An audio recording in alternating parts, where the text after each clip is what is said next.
کویت کې عدالت کې یو ځل یو ناشنا کیس داخل شو د کویت په عدالت کې. دا یو عربي پوسټ دی، د دې ترجمه کړې ده بعضې کسان.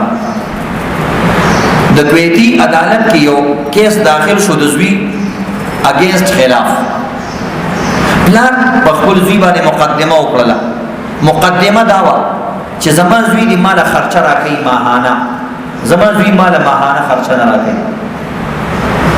نو عدالت چې کوم جج و هغه د هغه زوی حاضر کو او د دې نه مخکې د پلار دا بیان وکړو چې اگر چې زه مالدار یم زما وس کېږي خو زما په زوی باندې د ماله نفقه مقرر شي خرچه. چې نفقې دپاره یې زوی حاضر کو، زوی ته ویلې چې ته به د خپل پلار نفقه ورکې وایه څومره روپۍ ورکولی شي. هغه انکار وکړو، ویل نه زه د پلار خرچه نه ورکوم. جج ورته ویل چې ولې نه ورکې؟ ویل دې وجې نه ورکوم چې زما پلار صاحب حیثیت دی، مالداره دی، د ده خپله وس دس کېږي، نو زما د پیسو ته د دې بلکل اجت نشته، نو د دې په دې اجتمند ولې نه ورکوم چې پلار لی ورکوم. خو بهرحال جج بیا هم دا وویل چې ستا پلار حق بجانب دی، ستا پلار آزاد دی، که پلار دا غواړي سره د مالدارۍ نه په زوی باندې خرچه مقررولی شي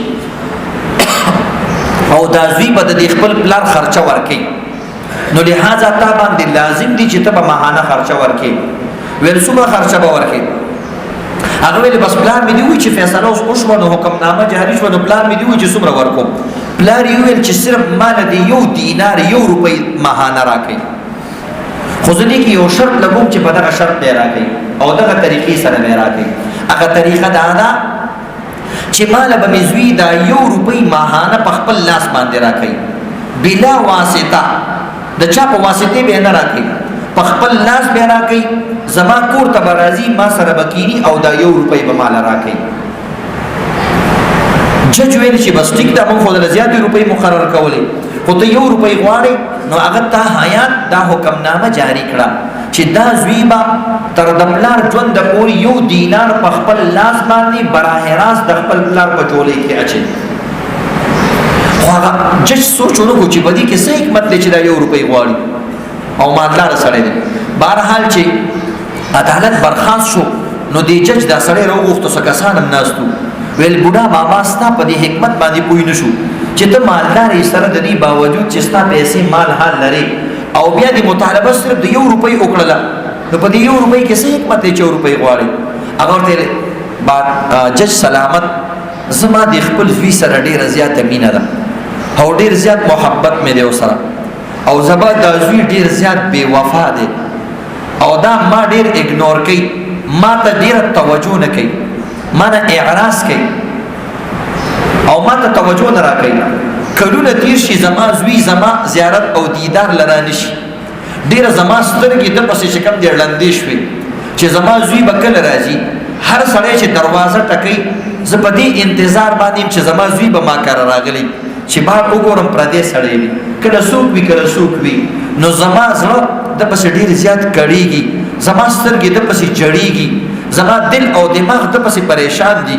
دا زما اولاد دی، زما د زړه ټوټه ده، دا ما له ټایم نه راکوي، دا ما ته ټلیفون قدرې نه کوي.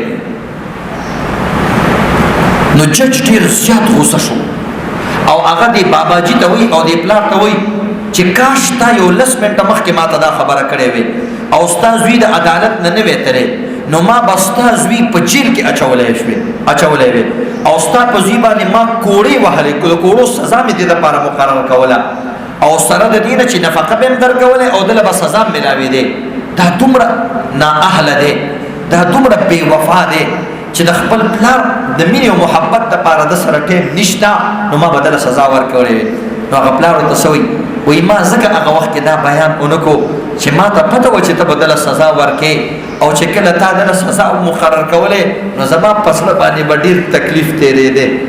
زه دا نه غواړم چې زما زوی په زور زبردستۍ باندې ماله ټیم راکړي، زما زوی په کوړو سزا د وجې نه ماله ټیم راکړي، ځکه زه خپل زوی سره مینه محبت شفقت ورسره لرم.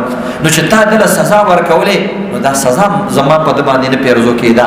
اوس ما 1 روپۍ مقرر کړه او دا به 1 روپۍ دپاره میاشت پس ماله راځي او ما به د سره ملاقات کېږي او زما زړه به په دې باندې خوږېږي. نو دې وجې نه عزتمندو لږ سان سوچ